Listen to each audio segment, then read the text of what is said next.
Hi friends, welcome to flavour by Shiba channel. ಇವತ್ತಿನ special ಏನು ಅಂತ ಹೇಳಿದ್ರೆ ಚಿಕನ್ ಗಾರ್ಲಿಕ್ ರೋಸ್ಟ್ ಮಾಡೋದು ಹೇಗೆ ಅಂತ ಹೇಳ್ಕೊಡ್ತೀನಿ. ಬಾಯಿ ಚಪ್ಪರ್ಸ್ಕೊಂಡು ತಿನ್ನಬೇಕು, ಅಷ್ಟು ಟೇಸ್ಟಿಯಾಗಿರುತ್ತೆ. ನನ್ನ ಚಾನಲ್ನ ಯಾರು ಇನ್ನೂ ಸಬ್ಸ್ಕ್ರೈಬ್ ಮಾಡ್ಕೊಂಡಿಲ್ಲ ಅವ್ರು ದಯವಿಟ್ಟು ಮಾಡ್ಕೊಳ್ಳಿ. ಹಾಗೆ ಡೈಲಿ ನನ್ನ ವೀಡಿಯೋಸ್ನ ವಾಚ್ ಮಾಡ್ತಾಯಿರಿ, ಒಂದು ಲೈಕ್ ಕೊಡಿ, ಜೊತೆಗೆ ಶೇರ್ ಕೂಡ ಮಾಡಿ. ನೋಡಿ, ರೆಡಿ ಇರುವಂಥ ಚಿಕನ್ ಗಾರ್ಲಿಕ್ ರೋಸ್ಟ್ ಇದು. ತುಂಬ ಚೆನ್ನಾಗಿ ಅನಿಸುತ್ತೆ, ಭಾಳ ಈಸಿ ಮಾಡೋದು ಕೂಡ.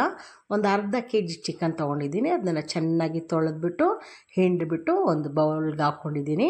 ಅದಕ್ಕೆ ಅರ್ಧ ಸ್ಪೂನು ಅಚ್ಕಾರದ ಪುಡಿ, ಅರ್ಧ ಸ್ಪೂನು ಧನಿಯಾ ಪುಡಿ,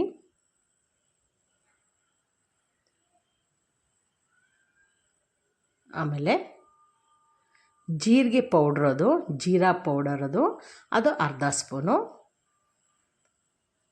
ಆಮೇಲೆ ಗರಂ ಮಸಾಲ ಅದು ಕೂಡ ಚಿಕ್ಕ ಸ್ಪೂನಲ್ಲಿ ಅರ್ಧ ಸ್ಪೂನ್ ಹಾಕ್ತಾಯಿದ್ದೀನಿ. ಆಮೇಲೆ ಸ್ವಲ್ಪ ಅರಿಶಿನ ಪುಡಿ, ಜೊತೆಗೆ ಇದು ಚಿಕನ್ ಮಸಾಲ ಪೌಡ್ರ್. ನಾನು ಇದನ್ನು ಕೂಡ ಮನೆಯಲ್ಲೇ ಮಾಡಿಟ್ಕೊಂಡಿರ್ತೀನಿ.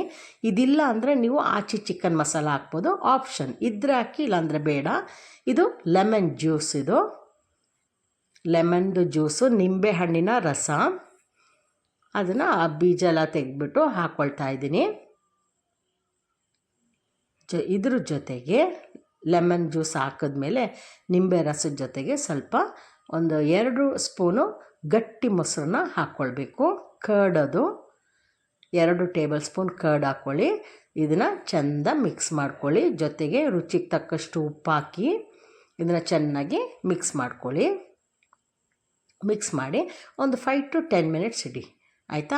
ಅಷ್ಟರಲ್ಲಿ ನಮಗೆ ಗ್ರೈಂಡ್ ಮಾಡ್ಕೊಳ್ಳೋಣ, ಏನೇನು ಬೇಕು ನೋಡೋಣ. ಒಂದು ದೊಡ್ಡ ಸೈಜ್ದು ಈರುಳ್ಳಿ, ಆಮೇಲೆ ಇದು ಒಣಮೆಣಸಿನ್ಕಾಯಿ ಹಾಕ್ತಾಯಿದ್ದೀನಿ. ಖಾರಕ್ಕೆ ನಿಮ್ಗೆ ಎಷ್ಟು ಬೇಕೋ ಅಷ್ಟು ಹಾಕ್ಕೊಳ್ಬೋದು. ಅಲ್ಲೂ ಹಾಕಿದ್ದೀವಿ, ಚಿಕನ್ ಮಿಕ್ಸ್ ಮಾಡಿದಾಗಲೂ ಹಾಕಿದ್ದೀವಿ. ಜೊತೆಗೆ ಬೆಳ್ಳುಳ್ಳಿ 2, ಏಲಕ್ಕಿ, ಇದಿಷ್ಟನ್ನು ಹಾಕ್ಕೊಂಡು, ಅದು ನೀರೇನು ಹಾಕೋದು ಬೇಡ, ಈರುಳ್ಳಿ ರಸದಲ್ಲೇ ಈ ಥರ ತರಿಯಾಗಿ ಗ್ರೈಂಡಾಗಿ ಸಿಗುತ್ತೆ ನಮಗೆ, ಆಯಿತಾ? ಈಗ ಬಾಣಲಿ ಇಡೋಣ. ಬಾಣಲಿ ಇಟ್ಬಿಟ್ಟು ಬೆಣ್ಣೆ ಅಥವಾ ತುಪ್ಪ 2ರಲ್ಲಿ 1 ಯಾವುದಾದ್ರೂ ಹಾಕ್ಕೊಳ್ಬೋದು, ಆಪ್ಷನ್ ಅದು ಕೂಡ. ಬಟರ್ ಆರ್ ಘೀ 2ರಲ್ಲಿ ಯಾವುದಾದ್ರೂ ಒಂದು ಹಾಕಿ. ನಾನು ಬಟರ್ ಹಾಕ್ಕೊಂಡಿದ್ದೀನಿ, ಬೆಣ್ಣೆ ಹಾಕಿದ್ದೀನಿ. ಅದಕ್ಕೂ ಕೂಡ ಒಂದು ಈರುಳ್ಳಿನ ಸ್ಲೈಸಾಗಿ ಕಟ್ ಮಾಡಿಬಿಟ್ಟು ಜೊತೆಗೆ ಹೆಚ್ಚಾಗಿ ಬೆಳ್ಳುಳ್ಳಿ ಹಾಕ್ಕೊಳ್ಬೇಕು. ಹಾಕ್ಕೊಂಡು ಚೆನ್ನಾಗಿ ಬಾಡಿಸಿ, ಚೆನ್ನಾಗಿ ಒಂದೊಂದು ಚೂರು ಕಲರ್ ಬರೋ ತನಕ ಬಾಡಲಿ. ಅದಾದ ಮೇಲೆ ಈ ಮಿಕ್ಸ್ ಮಾಡಿಟ್ಟಿದ್ವಲ್ಲ ಚಿಕನ್ನು, ಅದನ್ನು ಹಾಕಬೇಕು. ಇದು ಹಾಕುವಾಗಲೇ ಆ ಬೆಳ್ಳುಳ್ಳಿದು ಸ್ಮೆಲ್ ಎಷ್ಟು ಘಮ ಅಂತಿರುತ್ತೆ ಅಂತಿಲ್ಲ, ಬೇಯುವಾಗೆಲ್ಲ ಆ ಬೆಳ್ಳುಳ್ಳಿ ಸ್ಮೆಲ್ ಬರ್ತಾಯಿರುತ್ತೆ, ತುಂಬ ಚೆನ್ನಾಗಿ ಅನಿಸುತ್ತೆ, ಆಯಿತಾ? ಈಗ ನಾವು ಆ ಪಾತ್ರೆಯಲ್ಲಿ ಮಿಕ್ಸ್ ಮಾಡ್ಕೊಂಡಿದ್ವಲ್ಲ, ಅದಕ್ಕೊಂಚೂರು ನೀರು ಹಾಕ್ಬಿಟ್ಟು ಇದ್ರ ಜೊತೆಗೆ ಹಾಕ್ಕೊಳ್ಳಿ. ಹಾಕ್ಕೊಂಡು ಮುಚ್ಚಿಟ್ಬಿಟ್ಟು ಉಪ್ಪು ಖಾರ ಎಲ್ಲ ಸರಿ ಇದೆಯಾ ನೋಡಿಬಿಟ್ಟು ಮುಚ್ಚಿಟ್ಬಿಟ್ಟು ಬೇಯಿಸಿ. ಅದು ಚೆನ್ನಾಗಿ ಬೇಯಲಿ. ಒಂದು 3 to 5 ಮಿನಿಟ್ಸ್ ಸಾಕು. ಈ ಥರ ಬೆಂದಿರುತ್ತೆ. ಈ ಟೈಮಲ್ಲಿ ಅಂದರೆ ಒಂದು ಅರ್ಧ ಬೆಂದಿರುತ್ತೆ, ಅರ್ಧ ಮುಕ್ಕಾಲು ಬೆಂದಿರುತ್ತೆ. ಆ ಟೈಮಲ್ಲಿ ನಾವು ಗ್ರೈಂಡ್ ಮಾಡ್ಕೊಂಡ್ವಲ್ಲ ಒಣಮೆಣಸಿನ್ಕಾಯಿ, ಏಲಕ್ಕಿ, ಈರುಳ್ಳಿ, ಬೆಳ್ಳುಳ್ಳಿ, ಅದನ್ನು ಇದ್ರ ಜೊತೆಗೆ ಹಾಕ್ಕೊಳ್ಬೇಕು. ಹಾಕ್ಕೊಂಡು ಮಿಕ್ಸ್ ಮಾಡ್ಕೊಳ್ಳಿ. ನೋಡಿ, ಈಗ ಬೆಂದಿದೆ, ಎಣ್ಣೆ ಎಲ್ಲ ಬಿಟ್ಕೊಳ್ತಾ ಇದೆ ಅಂದರೆ ಅದು ಕಂಪ್ಲೀಟ್ ಬೆಂದಿದೆ ಅಂತ ರೆಡಿ ಇರುತ್ತೆ. ತಿಕ್ಕಾಗಿ ಆಗಬೇಕು, ತೆಳುವಾಗಿ ಮಾಡಿಬಿಡ್ಬೇಡಿ.